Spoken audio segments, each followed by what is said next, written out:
দেখো, যে যাই বলুক, আমার মনে হয় শ্বশুর বাড়িতে আর যাই হোক না কেন ব্লগ করা হয় না। কাজের প্রেশার এতটা পরিমাণেই থাকে যে ক্যামেরা অন করার কথা তো মনেই থাকে না। কিছু কিছু ছোট ছোট ভিডিও ক্লিপ নিয়ে আজকের ব্লগটা তোমাদের সাথে শেয়ার করার জন্য রেডি করেছি। তো চলো আজকের ব্লগটা শুরু করা যাক। সো হ্যালো এভরিওয়ান, আমি হচ্ছি জয়দীপা আর আমার আরও একটি নতুন মিনি ব্লগে তোমাদেরকে অনেক অনেক স্বাগতম।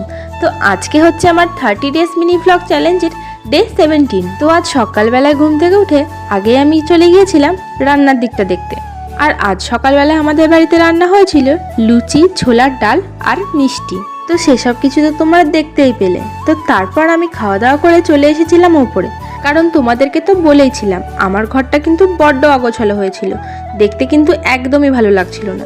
আর বেশ কিছুদিন এখানে না আসায় ঘরে কিন্তু আমার ঝাড়ু পোছা কোনোটাই পড়েনি। তো এখানে ঘরের যাবতীয় যা নোংরাপত্র যা ছিল সেগুলো সব পরিষ্কার করে ঘরটাকে আমি সুন্দর করে আগে ঝাড়ু দিয়ে নিচ্ছিলাম।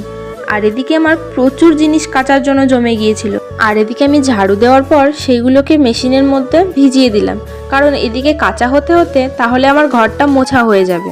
আর আমার হেল্পিং হ্যান্ড আমার বরমশাই তো সবসময় আছেই আমাকে হেল্প করার জন্য। তো তারপর আমি ঘরটাকে সুন্দর করে মুছে নিয়েছিলাম।